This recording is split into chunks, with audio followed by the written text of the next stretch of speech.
Hello guys, welcome back to our channel. Episode ആരംഭിക്കുമ്പോൾ കാണിക്കുന്നത് ആനന്ദ നിലയമാണ്. അഖിലിന്റെ കാര്യങ്ങൾ ചോദിച്ചറിയാൻ നിൽക്കുകയാണ് ആദിയും അരുണും വർമ്മയും. എന്നാൽ അവർക്ക് മുന്നിലേക്ക് ശ്യാമയുടെ വീട്ടിലെ ദാരിദ്ര്യവും ശ്യാമയുടെ വീടാകെ വൃത്തികേടാണെന്നും അങ്ങനെയൊക്കെ പറയുകയാണ് ഐശ്വര്യ. ഇത് കേൾക്കുന്ന വർമ്മ ദേഷ്യത്തോടെ പറയുകയാണ്, ഞങ്ങൾ ഇവിടെ നിൽക്കുന്നതേ അഖിയുടെ കാര്യം അറിയാൻ വേണ്ടിയാ, അല്ലാതെ അവിടുത്തെ വീടിന്റെ കാര്യങ്ങൾ അറിയാനല്ല. ഇത് കേൾക്കുന്ന വസുന്ധര പറയുകയാണ്, എങ്കിലേ നിങ്ങൾ അറിയണ്ടേ മറ്റൊരു കാര്യം കൂടിയുണ്ട്. നിങ്ങളല്ലേ പറഞ്ഞിരുന്നത് ശ്യാമയും നമ്മുടെ കുടുംബം തകർക്കാൻ നടക്കുന്നവളുമായിട്ട് ഒരു ബന്ധവുമില്ലെന്ന്.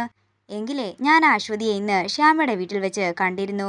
ഇത് കേൾക്കുന്ന അരുൺ ദേഷ്യത്തോടെ പറയുകയാണ്, എനിക്ക് അവളെ ഒന്ന് കാണണം, അതോടെ ഈ വീട്ടിലെ പ്രശ്നങ്ങളെല്ലാം തീർന്നോളും. അരുൺ, ഞാനിപ്പോൾ അവളെ കണ്ടിട്ടുണ്ട്, ഇനി എന്താണെങ്കിലും ഞാൻ അവളെ കാണുമ്പോൾ അരുണിനെ വിളിക്കാമെന്ന് ഐശ്വര്യ പറയുന്നു. ഇത് കേൾക്കുന്ന ആദി പറയുകയാണ്, അതിൻ്റെ ഒന്നും ഒരാവശ്യവുമില്ല, ഇപ്പോൾ അതല്ലല്ലോ ഇവിടെ വിഷയം. ഏട്ടാ, ഏട്ടൻ കൂടുതലൊന്നും പറയാൻ നിൽക്കണ്ട, അവളിൽ തുടങ്ങിയതാ ഈ വീട്ടിലെ പ്രശ്നങ്ങളെല്ലാം. ഇതൊക്കെ കേൾക്കുന്ന വർമ്മ ദേഷ്യത്തോടെ പറയുകയാണ്, ഒന്ന് നിർത്തുന്നുണ്ടോ? അഖിയുടെ കാര്യങ്ങൾ അറിയാൻ വേണ്ടിയാ ഞങ്ങൾ ഇത്രയും നേരം ഇവിടെ നിന്നത്. അവന് അത്ര വയ്യായിരുന്നെങ്കിൽ നിനക്ക് ഇങ്ങോട്ടേക്ക് കൂട്ടിക്കൊണ്ടു വന്നുകൂടായിരുന്നു എന്ന് വർമ്മ ചോദിക്കുമ്പോൾ വസുന്ധര പറയുകയാണ്, അതിന് അവൻ വന്നിട്ട് വേണ്ടേ, അവൻ അവളില്ലാതെ വരില്ലെന്ന്. അപ്പോൾ അവളെയും വിളിച്ചുകൂടായിരുന്നോ എന്ന് വർമ്മ ചോദിക്കുമ്പോൾ അത് ഒരിക്കലും നടക്കില്ലെന്ന് വസുന്ധര പറയുകയാണ്. ഇത് കേൾക്കുന്ന വർമ്മ പറയുകയാണ്, ഇനിയും കാര്യങ്ങൾ ഇങ്ങനെ പോയാൽ ശരിയാകില്ല, എത്രയും പെട്ടെന്ന് നീ ഒരു തീരുമാനമെടുക്കണം. അത്രയും പറഞ്ഞ് വർമ്മ ദേഷ്യത്തോടെ പോകുമ്പോൾ വർമ്മയ്ക്ക് പിന്നാലെ തന്നെ ഐശ്വര്യ ഒഴികെ ബാക്കി എല്ലാവരും പോവുകയാണ്. എന്താ, നീയും പോകുന്നില്ലേ എന്ന് വസുന്ധര ചോദിക്കുമ്പോൾ ഞാൻ അമ്മയുടെ ഒപ്പമാണെന്നും അമ്മയുടെ വിഷമങ്ങളെല്ലാം എനിക്കറിയാമെന്നും ഐശ്വര്യ പറയുന്നു. ഇത് കേൾക്കുന്ന വസുന്ധര പറയുകയാണ്, നീ എനിക്ക് ജനിക്കാതെ പോയ മോള് തന്നെയാ. പിന്നീട് കാണിക്കുന്നത് ശ്യാമയുടെ വീടാണ്. അരുന്ധതിയെ വിളിച്ച് ശ്യാമ നാളെ മുതൽ മ്യൂസിക് ക്ലാസ് തുടങ്ങുന്നെന്നുള്ള വിവരം അറിയിക്കുകയാണ് ജയന്തി. നമ്മളിനി എന്ത് ചെയ്യാനാണെന്ന് ജയന്തി ചോദിക്കുമ്പോൾ അതിനി നിനക്ക് ഞാൻ പ്രത്യേകം പറഞ്ഞു തരണോ എന്ന് അരുന്ധതി ചോദിക്കുന്നു. ഓ, നമ്മുടെ വറ്റൽ മുളക് പ്രയോഗമല്ലേ? അതെ ജയന്തി, അതിൻ്റെ കൂടെ കുറച്ച് കുരുമുളക് കൂടി ഇട്ടോ, ഒരെണ്ണം പോലും പിന്നെ അവിടെ നിൽക്കുകയില്ല. അതെല്ലാം ഞാൻ ഏറ്റെന്ന് ജയന്തി പറയുമ്പോൾ ഇതെല്ലാം അവിടെ മറഞ്ഞു നിന്ന് കേൾക്കുകയാണ് അപ്പു. നാളെ കുരുമുളകും വറ്റൽമുളകും കൊണ്ട് എൻ്റെ ചേച്ചിയുടെ ട്യൂഷൻ മുടക്കാൻ ഇങ്ങോട്ടേക്ക് വന്നേക്ക്, അപ്പോൾ അറിയാം അപ്പു ആരാണെന്ന്. നേരം പുലർച്ചെയാകുന്നു. പിന്നീട് കാണിക്കുന്നത് ശ്യാമ തൻ്റെ ക്ലാസ് തുടങ്ങിയിരിക്കുന്നതാണ്. അതേസമയം മുളകെല്ലാം പുകയ്ക്കാനായിട്ട് എടുത്തു വെക്കുകയാണ് ജയന്തി. ഇന്ന് എന്താണെങ്കിലും മുളക് ശരിക്കും കൂടുതലായിരിക്കട്ടെ, ഇന്ന് പുകഞ്ഞാൽ മാത്രം പോരാ, എല്ലാത്തിൻ്റെയും മുഖം എരിഞ്ഞുകൊണ്ട് ഇവിടെ നിന്ന് ഓടണം. ഇനി എന്താണെങ്കിലും അടുപ്പിൽ ചെന്ന് തീക്കനൽ എടുത്തിട്ട് വരാമെന്ന് പറഞ്ഞ് ജയന്തി പോവുകയാണ്. അതേസമയം ഒരു പൊതിയുമായിട്ട് അപ്പു അങ്ങോട്ടേക്ക് വരികയാണ്. അപ്പോൾ ജയന്തി ഇടത്തിടെ പുകയ്ക്കലൊക്കെ ഇന്നത്തെ കൊണ്ട് ഞാൻ തീർക്കും, അത്രയും പറഞ്ഞുകൊണ്ട് 2-3 പടക്കമെടുത്ത് ആ ചട്ടിയിലേക്ക് ഇടുകയാണ് അപ്പു. തുടർന്ന് ജയന്തി വരുന്നത് കണ്ട് അപ്പു അവിടെ നിന്ന് വേഗം മറഞ്ഞു നിൽക്കുന്നു. അതേസമയം തീക്കനലുമായിട്ട് അങ്ങോട്ടേക്ക് വരികയാണ് ജയന്തി. എടി പാട്ടുകാരി ശ്യാമേ, ഇന്നത്തോടെ നിന്റെ ക്ലാസ് ഞാൻ തകർത്ത് തരാമെന്ന് പറഞ്ഞ് തീക്കനല് ആ പാത്രത്തിലേക്ക് ഇടുകയാണ് ജയന്തി. അതേസമയം പടക്കം പൊട്ടുന്നത് കാണാൻ വേണ്ടി അവിടെ മാറി നിൽക്കുകയാണ് അപ്പു. തുടർന്ന് പെട്ടെന്ന് പടക്കം പൊട്ടുകയും ജയന്തിയുടെ മുഖം പൊള്ളുകയും ചെയ്യുന്നു. ഇത് കാണുന്ന അപ്പു സന്തോഷത്തോടെ പറ്റിച്ചേ എന്ന് പറയുകയാണ്.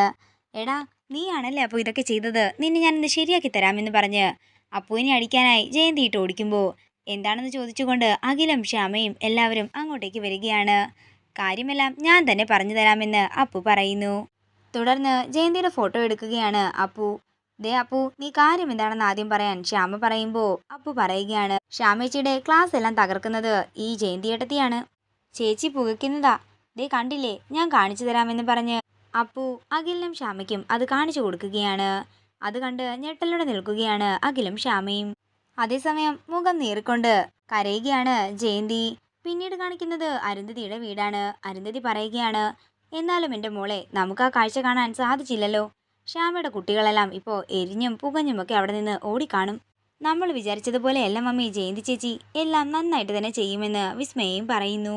അതേസമയം അരുന്ധതിയുടെ ഫോൺ റിങ് ചെയ്യുമ്പോൾ അരുന്ധതി പറയുകയാണ്, ജയന്തി ആയിരിക്കും അവിടെ നടന്ന കാര്യങ്ങളെല്ലാം പറയാൻ. എന്നാൽ ജയന്തിക്ക് പകരം ശ്യാമയായിരുന്നു അരുന്ധതിയെ വിളിച്ചിരുന്നത്.